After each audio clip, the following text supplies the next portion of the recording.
This is TOS Television, your digital first Pan-African news network, and this is Africa Now. A brawl has broken out in Ghana's parliament during a late-night session over a contentious government-proposed levy of 1.75% on electronic transactions. The chaos started after opposition members of parliament rushed forward to prevent Deputy Speaker Joseph Owusu from leaving his seat to vote. Sudan's Prime Minister Abdalla Hamdok has told a group of national political and intellectual figures that he intends to resign in the coming hours, two sources say. Sources close to Hamdok, who was reinstated on November 21 following a coup a month earlier, said he mentioned he will only remain in office if he had political support and if the agreement was enforced. The UN Human Rights Office on Tuesday said it had received 13 allegations of rape and gang rape by security forces during protests in Sudan on Sunday, while opposition medics reported a second person killed. The UN Human Rights Office spokeswoman Liz Throssell is urging for a prompt, independent and thorough investigation into the allegations of rape and sexual harassment, death and injury of protesters as a result of the unnecessary or disproportionate use of force. Now, the French Defense Military on Tuesday said it killed a leading member of a group linked to the so-called Islamic State, who had allegedly been involved in a 2020 attack on French aid workers in Niger. The suspect, who was killed on Monday by a French drone strike as he was riding a motorcycle, was identified as Soumana Bora.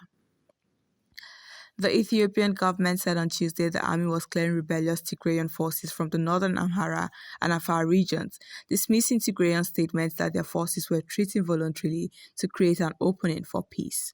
Thousands of civilians have been killed as a result of the 13-month-old conflict.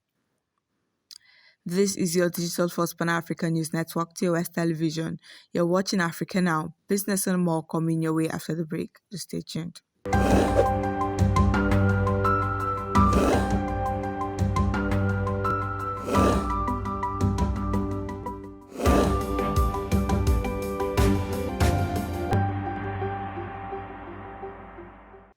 Welcome back. In business, Nigeria's lower house of parliament on Tuesday approved the highest spending plan for 2022 of a record of 17.13 trillion naira after lawmakers raised the deficit and the oil price assumption in attempts to boost the economy.